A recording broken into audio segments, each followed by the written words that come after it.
Now, obviously, there are 3 million documents, so I didn't get through much.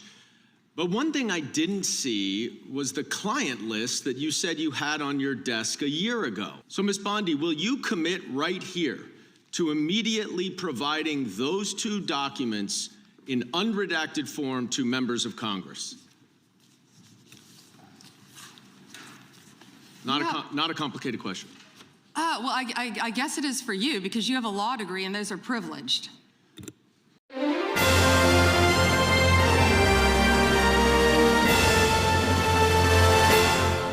Sometimes a single word can define an entire hearing. In this case, that word was repeated 5 times in just 90 seconds.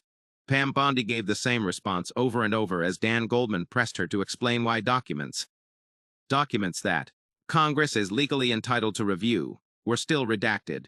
But this moment was not just about repetition. What made it powerful was the context. Sitting directly behind Bondi were not ordinary observers. They were survivors connected to Jeffrey Epstein, and they were watching, in real time, as a system that was supposed to protect them concealed the names of alleged abusers while exposing their own identities. That contrast alone changed the tone of the room. Yet the defining moment came when Goldman raised a document, an email, and everything shifted.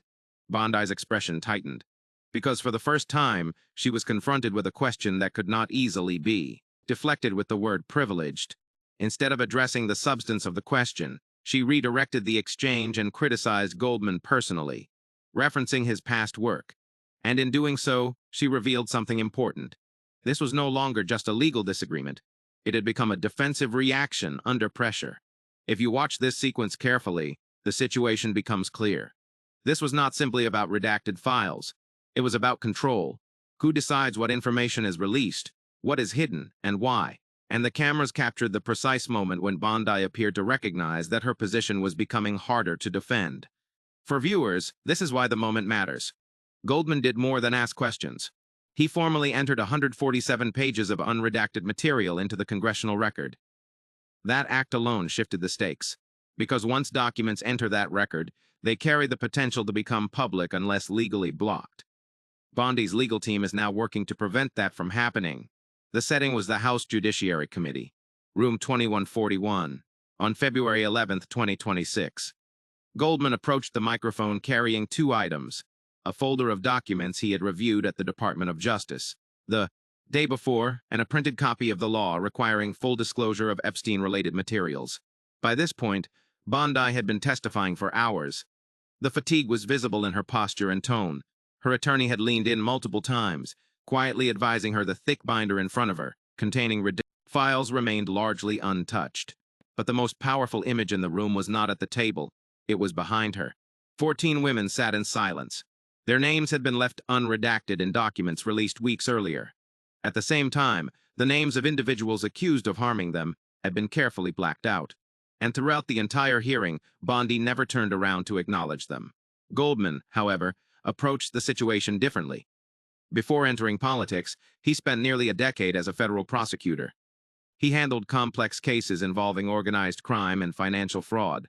He understood not just the law, but how it is applied and how it can be stretched. More importantly, he understood the concept of privilege, when it is valid and when it is used as a shield. So his questioning followed a clear structure. He began by referencing documents he had personally reviewed. One stood out in particular, an 6-page prosecution memo from the Southern District of New York. This document detailed evidence against Epstein's associates, including names, transactions, and witness statements. But the version provided to Congress was incomplete. Key information had been redacted. Goldman's question was direct. If the law requires full disclosure, why is this document still redacted? Bondi's response was consistent with her earlier answers. She referenced legal complexity, internal review processes, and ultimately returned to the same word, privileged. But Goldman did not accept that explanation. He cited the law directly. He emphasized the phrase all documents, and then he asked the question again. At this point, the tone of the exchange changed. Goldman introduced a second document, an email labeled as a victim list. It contained 32 names. 31 were fully visible. Only 1 had been redacted. The room went quiet. He asked a simple question. Who made that decision? Bondi suggested it was an error. But Goldman challenged that explanation. Because if someone had the technical ability to redact one name, then the decision to redact only one could not be random. It had to be intentional. Then came the key point. The name that had been redacted was not a victim. It was a perpetrator. That statement altered the entire dynamic of the room. Gasps could be heard. The atmosphere shifted from tension to shock. Goldman then asked Bondi to turn around and look at the women seated behind her. She did not. So he turned to them himself. He asked them to stand. All 14 did. He asked how many had been able to meet with the Department of Justice. No hands were raised. He asked how many had tried to reach out. Every hand went up. He asked how many had been ignored. Every hand remained raised. That moment was not loud, but it was powerful. It transformed the hearing from a legal debate into a human one. Goldman then stated clearly that the claim that victims had been heard was not accurate. Bondi responded not by addressing the issue, but by criticizing Goldman's past professional record. But that response had an unintended effect. It reinforced the perception that the core questions were not being answered. Goldman remained composed and continued. He introduced one final document, an email between Jeffrey Epstein and Ghislaine Maxwell that referenced statements involving Donald Trump. He asked a direct question: would this document be released to the public? The response was the same: privileged. Goldman pushed back again. There was no attorney-client relationship in that exchange, no legal basis for privilege. And that led to his final point. The word privileged was no longer functioning as a legal protection. It was functioning as an obstruction. Bondi did not respond. The hearing continued, but the defining moments had already spread across media and public discourse. Legal analysts quickly highlighted the same concern. These documents did not clearly meet the criteria for privilege. This suggested that the issue was not simply procedural, it was discretionary.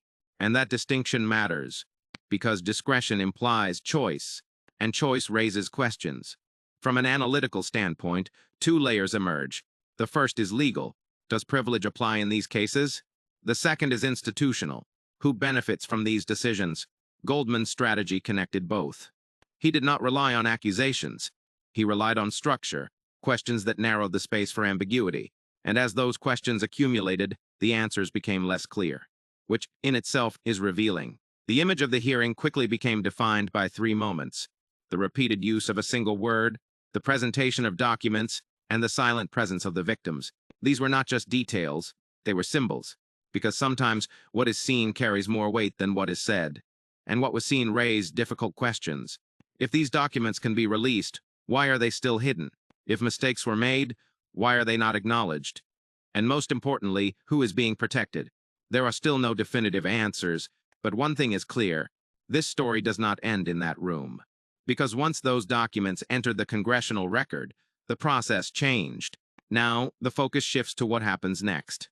If the documents are released, the implications could be far-reaching. If they are blocked, the scrutiny will only intensify. Either way, the impact continues. And in the end, this entire hearing may be remembered not for its length or its complexity, but for one word: privileged, privileged, repeated 5 times, not because of how often it was said, but because of everything it failed to explain.